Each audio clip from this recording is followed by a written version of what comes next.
আসসালামু আলাইকুম। আজকে আমার লাউ গাছের যত্ন করব। তৃতীয়বার চতুর্থবারের মতো ফলন এবার 5-6টা এসেছে। এখন খাবার না দিলে লাউগুলো বড় হবে না, এর জন্য নতুন করে আবার খাবার দিই। সেই ডিসেম্বর মাস থেকে আমার গাছগুলো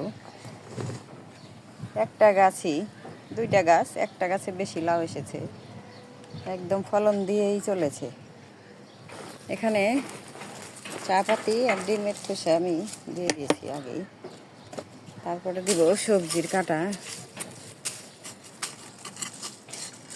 মানে গোবর দিলেও চলে, আমার চা পাতি অনেক আছে তো এর জন্য আমি চা পাতাটা ব্যবহার করি বেশি। এগুলো হচ্ছে, এখানে মাছের পেটাও আছে, সবজির কাঁটা, চাল ধোয়া ডাইল ধোয়া পানি, আমি এগুলো সবগুলো দিয়ে দিব। পানিগুলো আগে দিয়ে দিই, তারপরে এখান থেকে চারদিকটা দিয়ে দিই।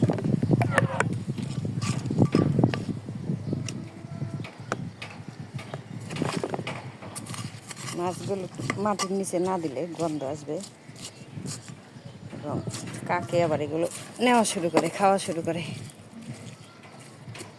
এই জন্য ডেকে দিই মাটির নিচে। দেখেন আমার আরও সবজির কাঁটা জমিয়ে রাখি, এগুলো গাছের গোড়ায় দিয়ে দিলে 10 দিন 15 দিন একদম বসতে থাকবে আর জৈব সার হতে থাকে।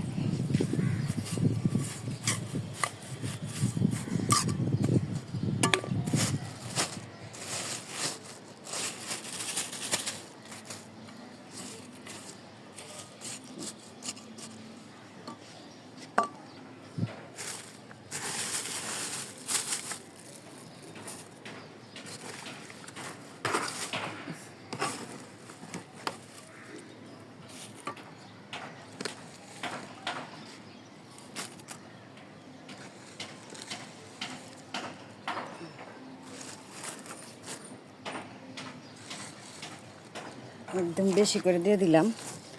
লাউ গাছে বেশি হলেও তেমন সমস্যা হয় না, কারণ লাউ গাছ অনেক জৈব সার পছন্দ করে, দিলে আরও ফলন ভালো হয় এবং লাউগুলো দ্রুত বড় হয়ে যাবে।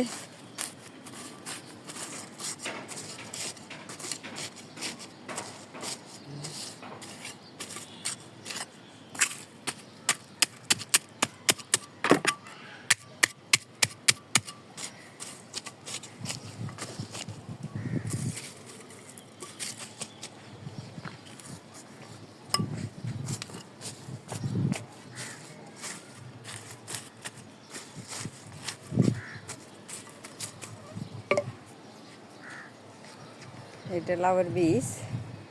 আমি যখনই লাউ গাছগুলো লাগিয়েছি তার আগে 15 দিন আগে মাটি তৈরি করে নিয়েছি, বড় গর্ত করে লেয়ার লেয়ার করে সবজির খোসা দিয়েছি, আর উপরে গোবর, টিএসপি, পটাশ, ডিএপি এগুলো দিয়ে একটু চুন দিয়ে মাটিটা রেখে দিয়েছি 10-15 দিন। তারপরে চারা 2টা বুনে দিয়েছি। তারপর থেকে প্রতি সপ্তাহে একবার করে সবজির কাটার ভিজানো পানি, আর কি ভিজানো পানি, আর প্রতিদিন তো পানি দিতেই হয়। আর এই যে 10 দিন 15 দিন পর পর সবজির কাটা, গোবর, ডিমের খোসা এগুলো দিয়ে দিলে ফলন খুব ভালো আসে, অনেক লাউ ধরে। আপনারাও যারা আগ্রহ চেষ্টা করে দেখতে পারেন, ভালো লাগবে। আজকের মতো এখানেই, আল্লাহ হাফেজ।